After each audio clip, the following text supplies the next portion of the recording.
Welcome to this week's edition of In the Shop. This week we're continuing on our journey to a cleaner, more organized shop. We're going to focus on getting some wood up off the floor into a suitable storage place.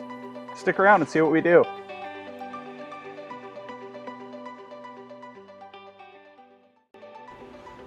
Oh boy, let's get this, let's get that corner organized.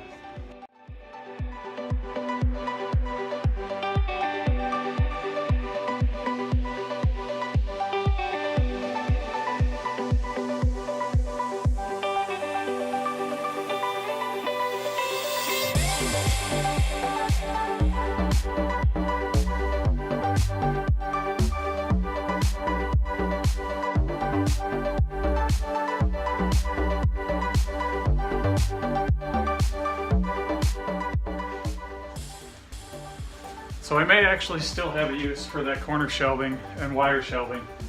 As of right now, I'm going to leave the tracks up until I start getting the rest of the French cleats up and start laying out the rest of the tools that have to go on that wall, along with the scrap wood rolling cart that we're going to be building as well.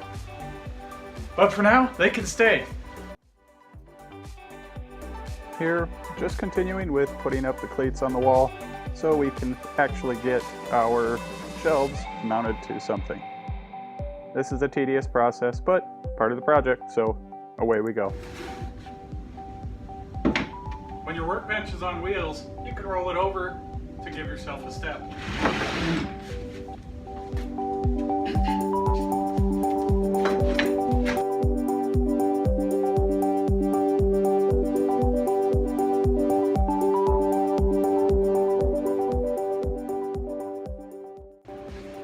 Alright, back from the table saw, ready to take our next step. So, we have two 24 by 5.5 inch backer strips. These are going to go up against the wall and ultimately be what attaches and supports the weight. Next, we've cut 6 5.5 again by 11.5. This is going to be our actual shelf that will sit atop our wall support piece. We're then going to put a cross brace in here to help carry the weight and make it strong enough to support the lumber that we plan to put up top. First, a 1/4 inch round over bit to soften up the edges on the router. Next, a little CA glue to tack things together. And then it's glue and screw.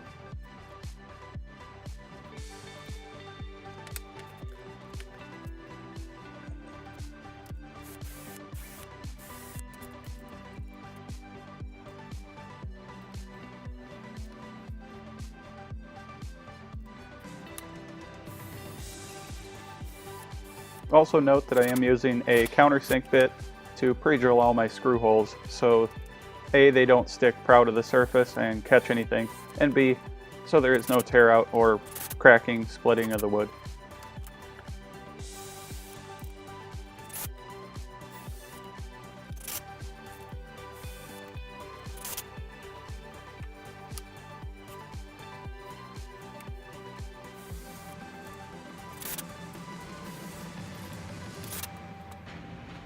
Now, you might see me using 2 drills while I'm putting this together.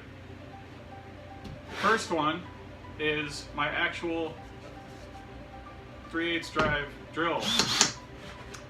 I use that one for drilling holes only. I don't use this one to fasten any of my fasteners. I always use my impact driver with the appropriate bit for whichever fastener I'm using. Nice thing about this is I can swap out bits very quickly. I don't have to worry about getting it tight or making it slip, and that way I can keep my drill bits preloaded into my drill, making for easy, fast work. That said, you don't have to have 2. You can very easily get away with just a drill, and you swap out your bits as needed. Okay, so I wanted to show one more way to build these type of shelves. My other ones I used a long board all the way up the top and down the sides here to carry that support.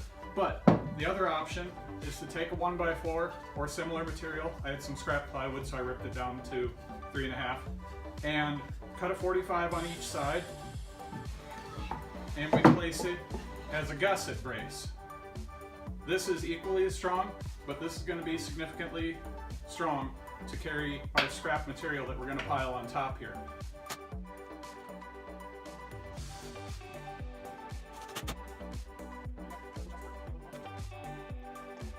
And there you have it, our super fancy wood storage shelves. They're actually quite strong. Since installing these, I've put quite a bit of lumber on them with zero failure so far. Your biggest weak point in this system is going to be your wall anchors, so make sure that they are screwed into studs, and you should be able to support just about anything you want to hang on them. Hey everybody, it's James again. I just want to say thanks for watching. If you like the videos, you like anything we're doing here, go ahead and smash the like button, and more importantly subscribe so you get to see more of our content as we put more videos out. Right now our plan is to put a weekly video together and have one video come out every Friday. From there, you know, we may have some bonus videos along the way, maybe product reviews, maybe some smaller projects, things like that. But every week we want to have something new for you to check out. That said, click the like button, hit subscribe, and we'll see you next time. Thanks.